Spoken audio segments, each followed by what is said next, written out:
Nu, grūti pa 7 cīnīties. Reiķinot, ka garo galam vispār nav mājiņas. Jā, nu.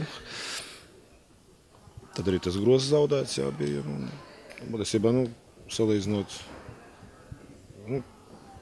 diezgan saturīga spēle. Jā, beidzot mēs dievpunktniekus esam tikuši pāri 50%.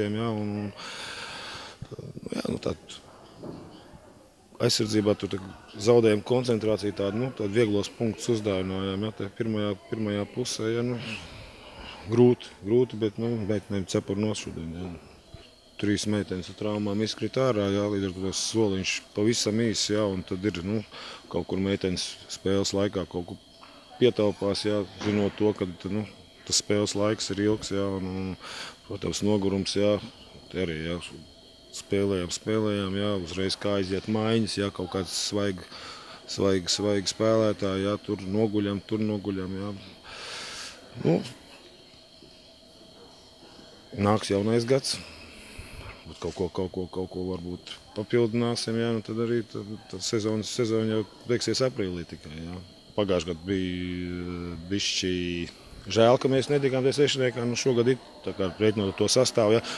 Reāli mums tur nebūs ko darīt, jā, un zaudēt pa 40 punktiem visu laiku, jā, tas bišķi arī psiholoģiski iedragāts. Augšgala komandas palikušas vēl stiprākas, jā, tā kā tā plājas, tā starpība ir, bišķi ir palielinājusies, jā, tā kā kāds ir aizgājis projām tās komandas apakšā,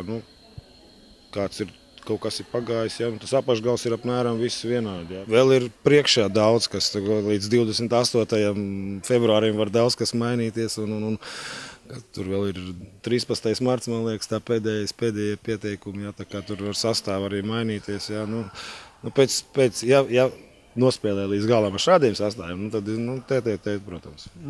Izdevās vienīgi rezultāts. Vispārējais, ko es it kā gaidīju, es, neliekuļojot, jā, liekas, ko viņš vēl grib, plus 25 gan izvinējis, jā, bet, tiešām mums bija nolūks pirmkārt vieglāk to spēli paņemt, jā, un nenoniecot pretinieku vienkārši, ejot pa sezonu, tā varēja rasties tāds iespējas, jā, bet, uzvar ir, bet apmierinājumu pa spēli nekāda īstenībā.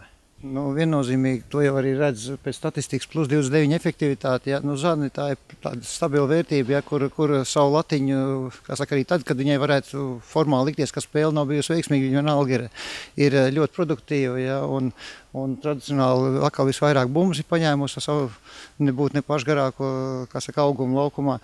Jā, tā Zani ir ļoti labs piemērs pārējām, kad vienkārši jānāk un jādara tie darbi, ja, un nenonivelējot basketbolu uz trāpīja, netrāpīja. Ja, tad, respektīvi, kad es metīšu, man noteikti varbūt iekritīs, un pretiniekam varbūt neiekrītīs. Kādiem žēl, varbūt virkni spēlētāji manā komandā spēlē, ka viņi nesaprot, ka tie punkti jau sameklēs paši, ja tu izdarīsi tās, pārķertas, aizsardzības spēles, atbloki, ja, viss tās, tehniskā protokolā aizpildīsim visas tās pārējās ailītes, un tie punkti sameklēs jūs paši. Diemžēl mēs kaut kā drusku atsevišķi spēlētāji domāju, ja viņš nav metis pa grozu vai arī nav daudz ko samest, tad viņš tā īsti nav spēlējis. Kad, principā, man kā trenerim daudz vairāk patiktos, un es ļoti augstu novērtēju tos spēlētājus, kas māk piepildīt tās pārējās ailes, nevis tikai punktu ailes.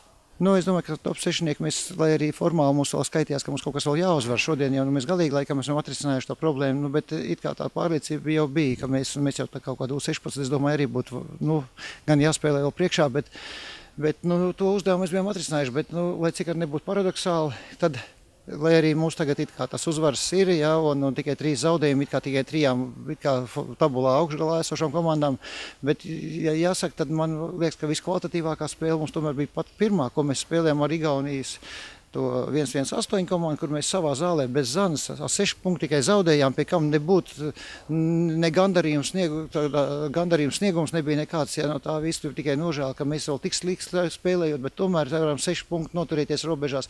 Tā kā šobrīd, salīdzinot šīs dienas spēli, man liekas, ka tā bija viena no kvalitatīvākām spēlēm, un es saku, kā es minēju, nebija arī Zane, tad, jāmēģina uztaustīt kaut ko atpakaļ tādu, ja.